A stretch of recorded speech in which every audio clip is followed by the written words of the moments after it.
Good morning. Welcome to OSBM's first session of our First Friday training series. In this series, we'll be covering a variety of topics in state budgeting with a great level of detail, starting out with salary control and lapse salaries. This presentation will cover what is salary control, how to use the module, common issues when using the module, and we'll also be discussing lapse salaries as well. First off, what is salary control? Salary control is fundamentally a monitoring tool within IBIS that allows agencies to observe their recurring availability in salary budget. This is also known as salary reserve. This availability is shown by comparing agencies' recurring budgeted salaries in IBIS to their total beacon salaries, regardless of vacancy. This allows, again, a clear picture of an agency's recurring availability in that there are uncommitted budgeted salaries available to be moved around as an agency sees fit.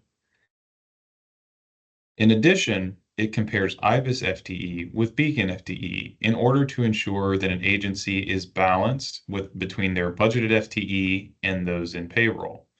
This is mandated by the State Budget Act, which requires OSBM to approve all position changes prior to their enactment. What is the difference between lapse salary and salary reserve? Ultimately, this comes down to a question about availability, recurring or non-recurring. Salary reserve, on the one hand, represents recurring availability, as it is generated by setting position salaries underneath what is budgeted. This reflects an amount of salary budget that is not being used to offset any type of payroll expenditure. That being so, it is allowed to be used to support recurring budget adjustments. On the other hand, lapse salaries are generated by vacancies and are thus non-recurring in nature and can only be used for non-recurring budget adjustments. Again, salary reserve, as you can see by the diagram before you, does not care about whether a position is vacant or not. The beacon salary in salary control represents the obligation that the agency has agreed to set the salary for at that agent for this position. So although the position is vacant for 6 months of the year, there is $10,000 there's only $10,000 in salary reserve available and generated by this position due to the amount of the budgeted salary compared to what the beacon salary or the beacon obligation is. The difference, again, represents salary reserve here. Simultaneously, this position becoming vacant also generated an amount of lapse salary throughout the year. So in this way, this particular position is driving $10,000 in salary reserve availability and $50,000 in lapsed salary availability. This is because as a position becomes vacant, the budget in place to offset that salary is no longer being used. So it becomes available to be used as lapsed salaries. How to navigate the module. Salary control is fairly simple in that it relies on a series of drop-down tabs at the first to navigate. Starting up top, first agencies will select a BRU, followed by a biennium and a particular fiscal year that is relevant to the research they're doing. After they've made these initial selections, they will then click the refresh button. This will load data in the 4 boxes below: budget code, budget fund, account, and effective date for transaction data. In these boxes, agencies will be able to select which particular parts of their budget they would like to investigate. As they select a budget code, the budget fund box will populate with the budget funds therein, and so on and so forth, down to the transaction level data. The field below is referred to as the detailed view. This is a view which is exportable to Excel via the button in the top right. This detailed view can look at any level of the hierarchy, be that budget code, budget fund, account, or transaction.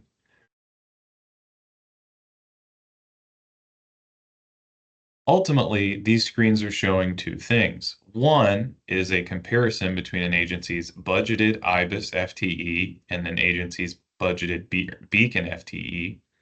Again, this is to ensure that an agency is adhering to the statutory requirements of reconciled FTE totals. It also shows an amount of salary reserve availability. This is generated by subtracting the Beacon salary or obligation, regardless of vacancy, from budgeted salaries in IBIS. The total gives us our total amount of salary reserve.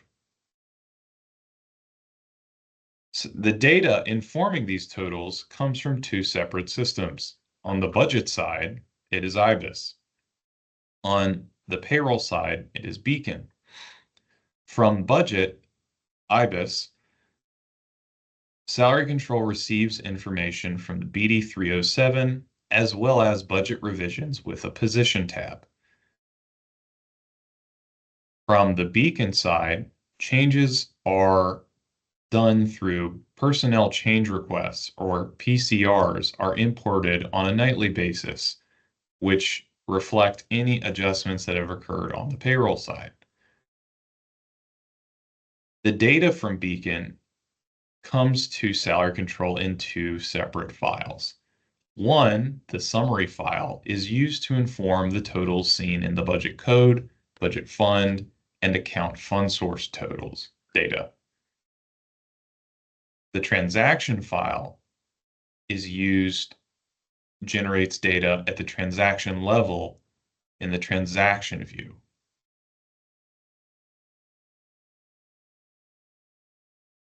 This is a visualization of both. You will see in the top view, in the top section, this data is pulled almost directly from an agency's position report or their B0149 report. This data is shown at the budget code, budget fund, account, and fund source level. The transaction file, however, is shown in the lower section, which shows a shot of various transactions coming from that file.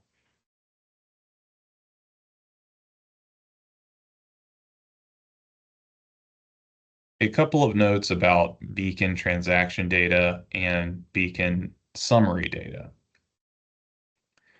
The Beacon FTE and Beacon salary totals in the top roll-up views, budget code, budget fund, and account, should always match to the sum total of all transactions in their respective string.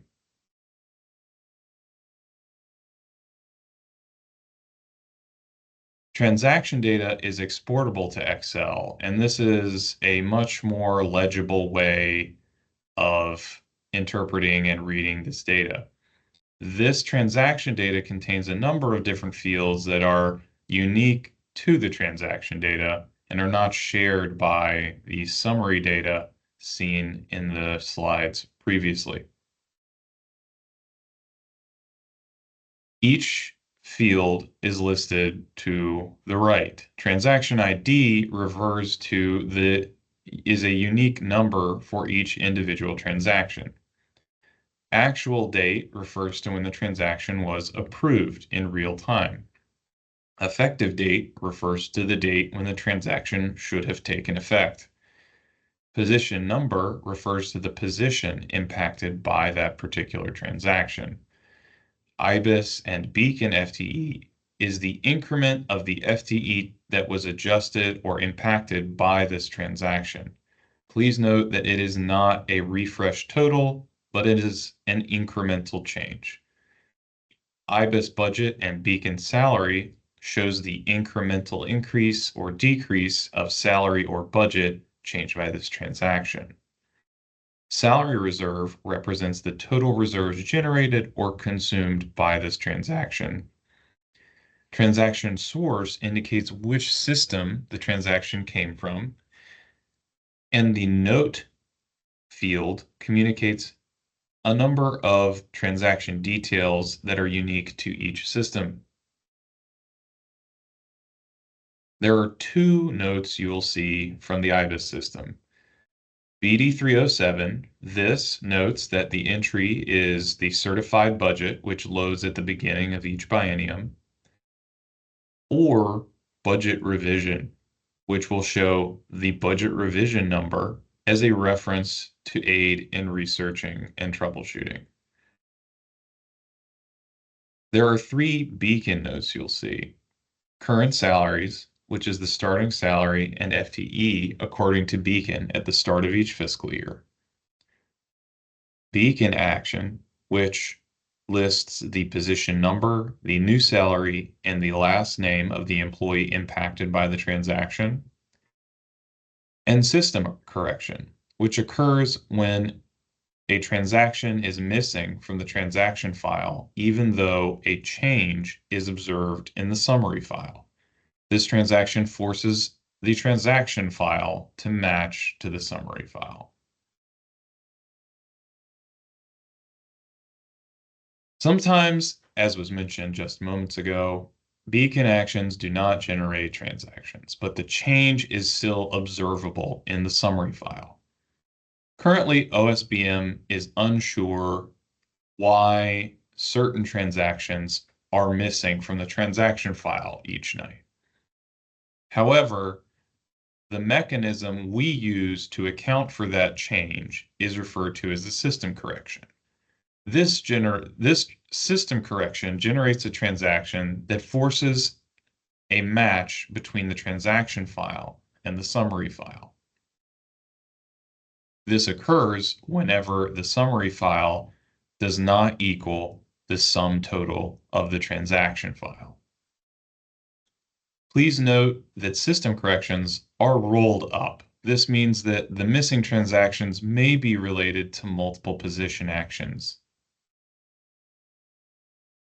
In the event that an agency wishes to research which particular positions drove these system corrections, the BP 113 Position Action Report in Business Objects allows for this type of research based off of effective date, actual date, and salary. So how do you use salary control? On the IBIS side, this is done primarily through budget revisions. The total IBIS budget in salary control is made up of BD 307 entry plus any revisions that are submitted throughout the fiscal year.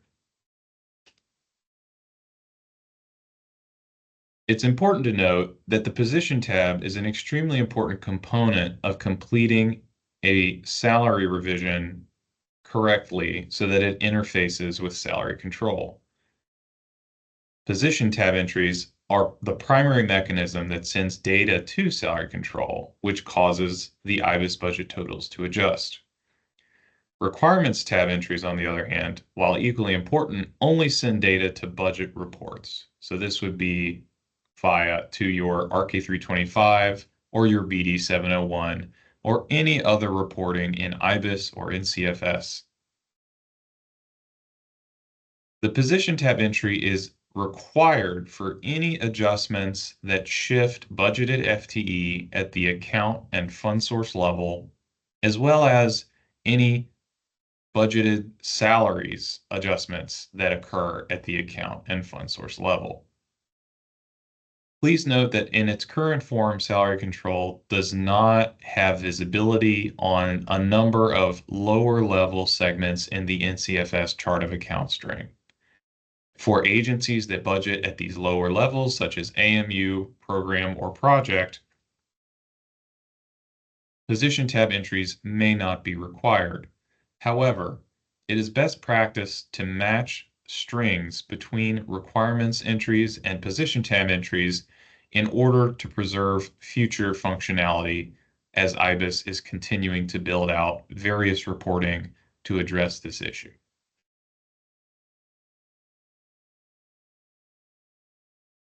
As a revision is completed, each entry line in the position tab represents an amount of FTE or salary that will be added or subtracted from the string provided in the entry. Each adjustment to a salary account requires a matching requirement tab and position tab entry. Please note that salary control only considers data in its annualized form. This means if an agency is in the first year of the biennium, the annual salary entry in the position tab must match whichever year is annualized. In the first year of the biennium, this would be year 2, and in the second year of the biennium, this would be the annualized amount. If a revision in either year of the biennium has a 7/1 date, then the annual salary entry would match the amount listed in the current year. Please also note that fringe accounts are not tracked by salary control and thus do not require position tab entries. However, they must be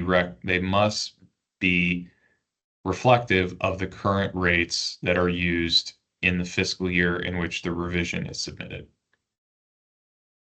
Non-annualized changes are prorated based off the effective date of the revision and are thus not reflected in salary control, but will be reflected in an agency's budget reports of the relevant fiscal year.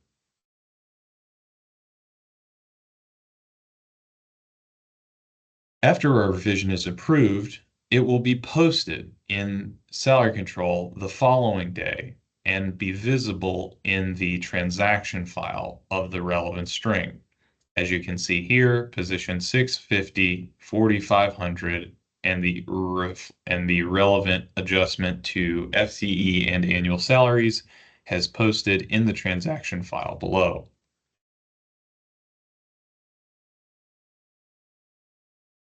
If an agency intends to use salary reserve, a revision may not be required. Under the conditions that if there is already sufficient salary reserve in the budget fund account and fund source where the salary action is occurring, then there is no need to submit a budget revision. Budget revisions are only necessary when salary reserve is intended to be used in a different budget fund account or fund source. If reserve exists and is available where the position that is receiving the increase is budgeted, then no action is needed. Instead, the beacon action will load and decrease available reserves accordingly. However, salary reserve moving between budget funds and/or account fund sources still does require a position tab and requirements tab entry, being that an adjustment was made across a budget fund account and fund source.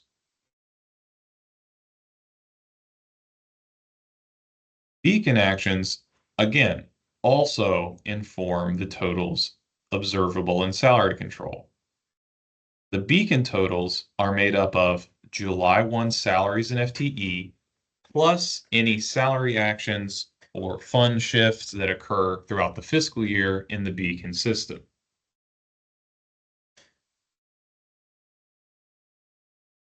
These beacon actions are done through the beacon workflow, mainly in the cost tab, where agencies can adjust the cost distribution of the position and the FTE breakdown.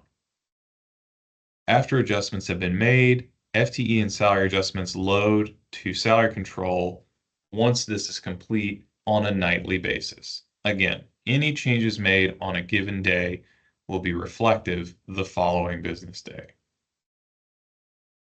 What are some common issues OSBM has observed as agencies use salary control?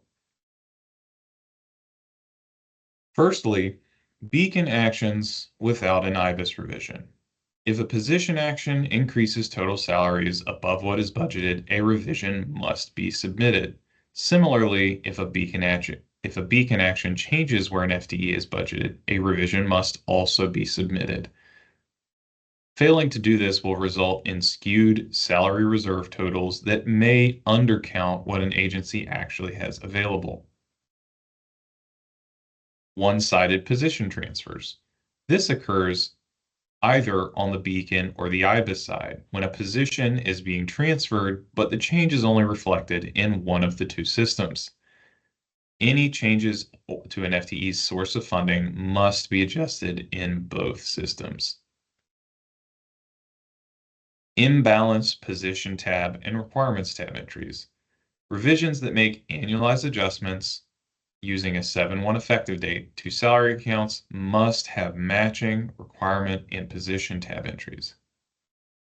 If the entries do not balance, this will drive misalignment between your budget reports and your salary control data.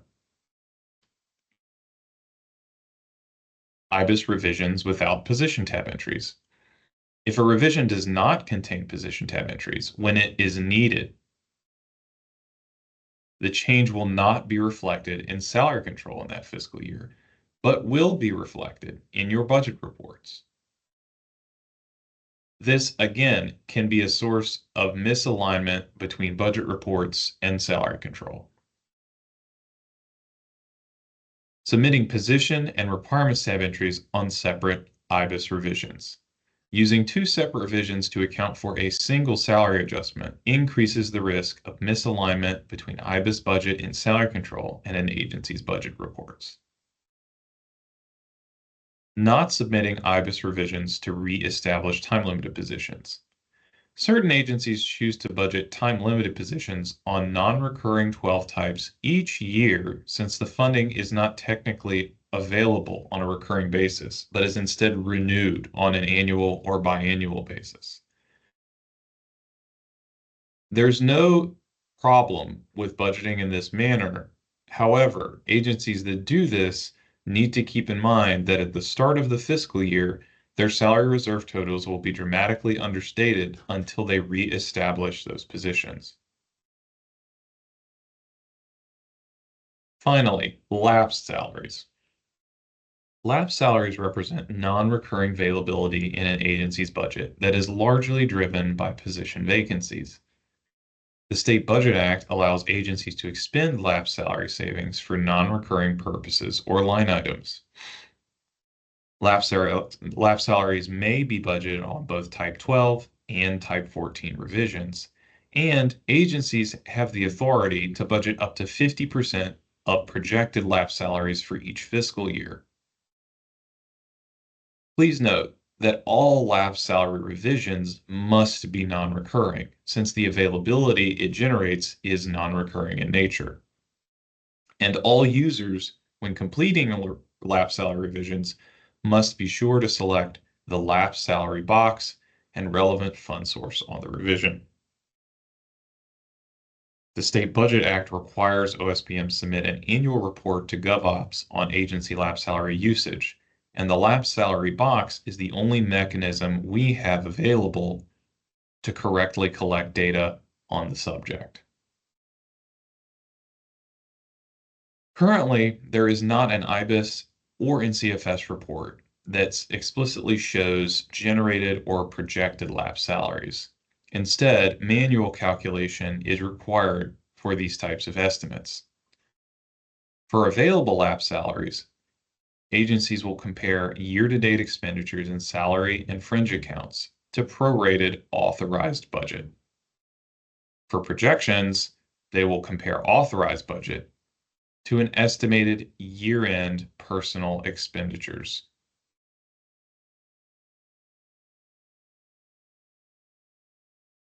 A visualization of this. So, available lapsed salaries is equal to an agency's prorated authorized budget to the last closed period minus their year-to-date expenditures.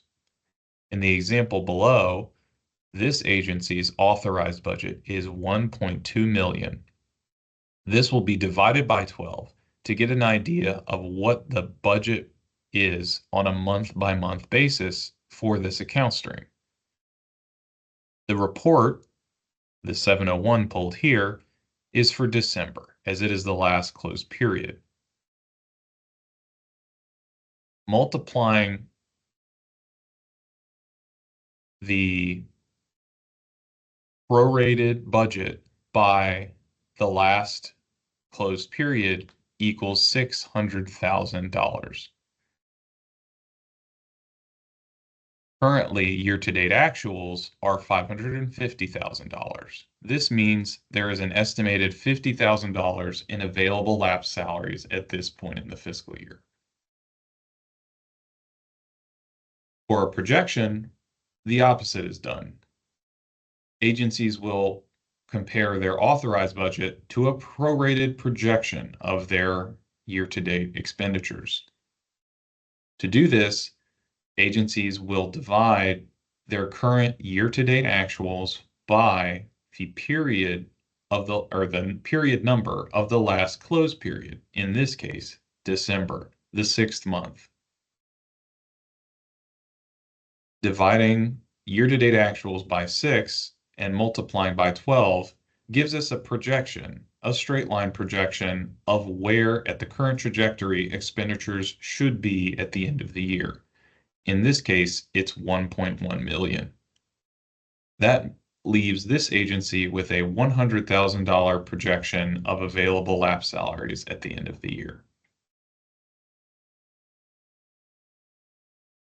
Thank you for attending the training. For additional resources, please see OSBM's website for additional IBIS training guides, business object reporting guides, and additional resources for reviewing salary control.